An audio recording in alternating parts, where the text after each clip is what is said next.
your recent comments on cryptocurrencies. You made a statement that they might be triggering the next financial crisis. It could come from there.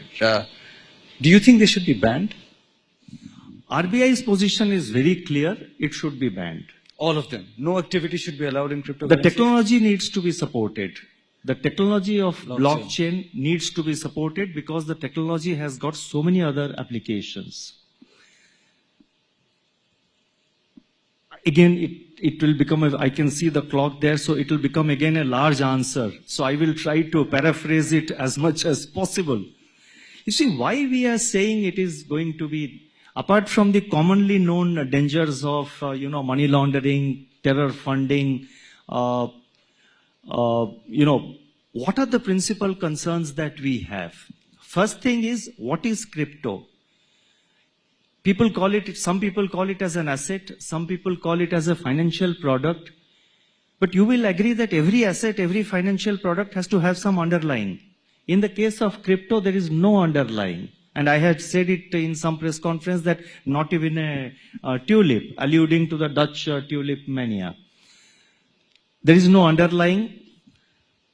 The increase in the market price of crypto, various kinds of crypto which start at a particular price, then it multiplies over, in a matter of few weeks or few months.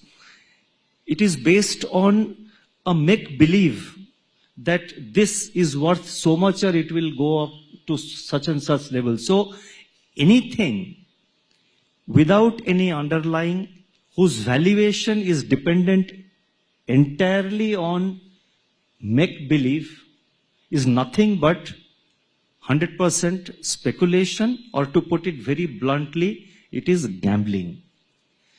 Now, in our country, we don't allow gambling. If you want to allow gambling, treat it as a gambling and lay down the rules for gambling.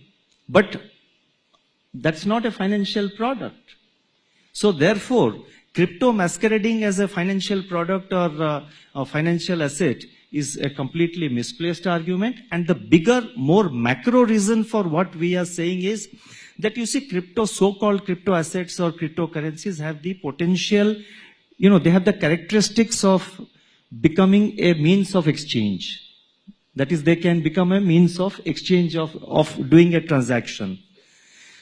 And most of it is dollar denominated. So if you allow it to grow, assume a situation where 20% of our transactions in the economy, 20% I'm mentioning an ad hoc number, 20% of the transactions in the economy is taking place through cryptos which are not issued by the central bank. It is issued by private companies which are placed all over the world. The Reserve Bank, being the monetary authority of the country as the central bank, will lose control over the money supply in the economy. We will lose control over 20% of the transactions in our economy. Reserve Bank's ability, the central bank's ability to decide monetary policy, to decide on the liquidity of, the level of liquidity that needs to be maintained, the level of money supply, M3, that has to be maintained in the economy, the Reserve Bank's authority to that extent will get undermined. It will lead to a dollarization of the economy. And please believe me, these are not empty alarm signals or empty, this can happen. 1 year ago in the Reserve Bank, we had said that this whole thing is likely to collapse sooner than later. And if you see the developments over the last 1 year, climaxing in the FTX episode, I think I don't need to add anything more.